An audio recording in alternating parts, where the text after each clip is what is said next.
Alright, today I just want to show you some applications for Jodan Jodan block. Notice that when you actually execute the Jodan block, there is an angle here on the arm, that the wrist, using the right arm, the wrist is level with the left side of the head, so it's not fist in front of the head. The block doesn't come across the head this way. If anything, the block comes from the hip, comes from the side of the body, across the body. And whether you come to this position or whether you come to this position, doesn't really matter. I would recommend beginners come to the shoulder first. So from this position here, fist level with the shoulder, and then it's just straight upwards with the fist, and there's a twist at the end. Now when you retract the Jodan block, it doesn't come back this direction. It comes back, it cuts across first and then back. So from this position here, we execute one. Notice how the hands cross. We're actually using this first arm, the retracting arm, to block first, as you'll see in a second. So it cuts across this way, cuts across this way. So if we just a simple head level punch, and then if we retract here and we bring this back in a straight line and we block upwards, we're not using the full extent of the block. So we need to make sure that from this position, one. Notice that the arm's now moved, and then we can cut across and block upwards. So we're not blocking, just change arms for me. We're not blocking here. Notice how Tracy's arm is going straight up. What I want to do is, I want to move the arm off the line of attack, which is the face, and then from this position, then I can execute the block. And then as she punches again for me, from this position, we can notice they both move together, and then we can block. Punch again for me. If we do it the other way that I've said to not do it, we get this action. Notice where her arm goes now as she punches again. Notice where her arm goes now. It goes upwards. I don't want that to happen. I want it to go off that line of attack, and I'm going to get that with my first arm. So as the punch comes out, we execute this, and then we can block. Other things you can do with this block, don't just think of the block as a block. Think of the hikate, what the hikate can be doing. Think of what the block could be doing as well. Think of the path of the block.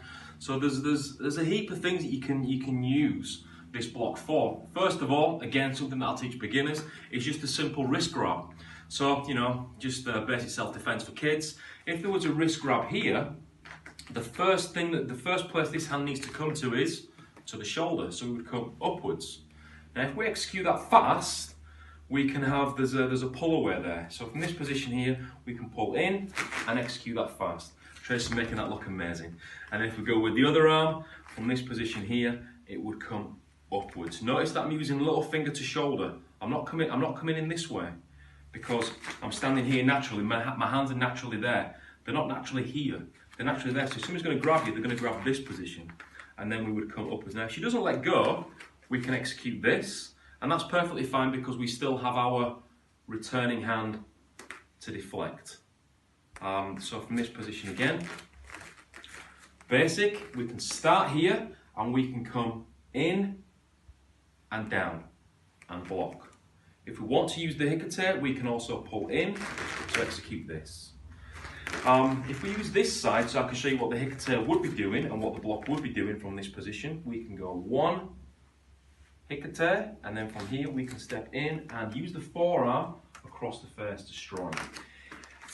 So that was left arm grabbing right arm grabbing left arm grabbing right arm, etc. If we go left arm grabbing left arm from here and we do the same thing again, it would be a similar technique. We would come up, break away this way, hikate comes in. Instead of across the face, we now have the throat exposed and also the chest as well. And it can be the whole forearm across the chest. So again, we'll go this one first. So left arm to right arm.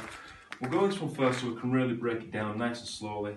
Notice that both hands are moving together, and we release in the middle this way. And then from here we can grab and strike. Notice there's that twist at the end as well. The hikate, I've not brought it all the way back, but just so you can see what happens with the hikate brought back, it will be this action.